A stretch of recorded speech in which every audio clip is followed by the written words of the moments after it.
This is UTAP HDMI. As you can see, it's got a USB 3 connection. You connect into it and you capture from HDMI. Similarly, we have the SDI version. So this is UTAP SDI, again connected to your host computer through USB 3.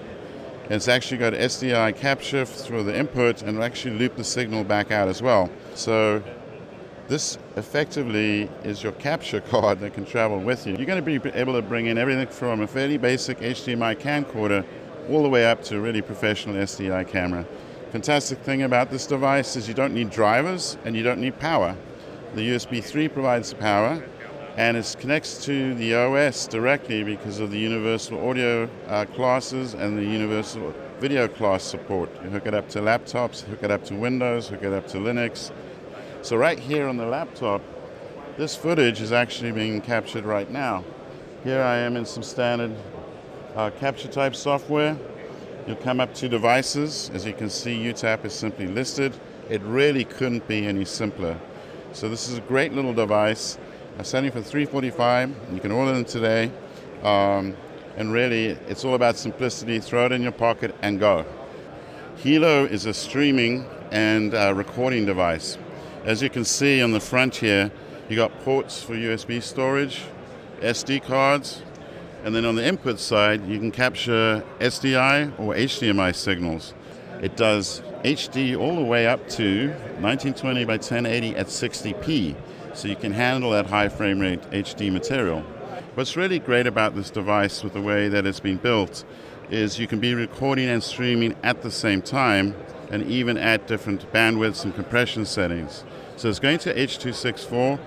It's really key that you have that option, because what you're going to find is that you often want to get, of course, the best looking H.264 file you need recorded to your thumb drive so that you can utilize it for all sorts of purposes, from editing to playback on iPads, everything else. But you may have a crappy internet stream wherever you happen to be located. So there you could go with a lower bandwidth file, maybe 2 megabits per second.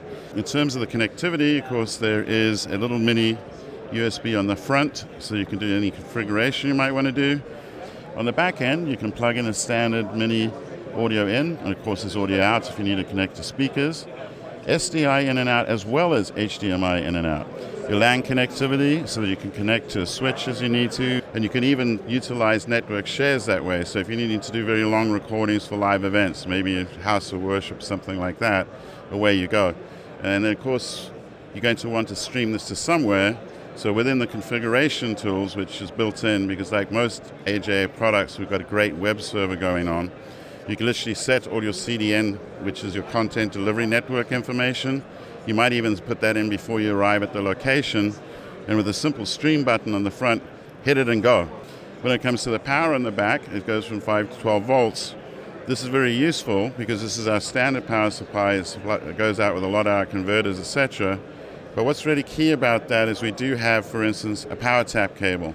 So if you wanted to utilize this as a proxy system, for instance, for other codecs the camera might be recording, you could plug in the power tap cable directly into your power tap source that's going to be with the camera, and away you go. So flexibility is what it's all about.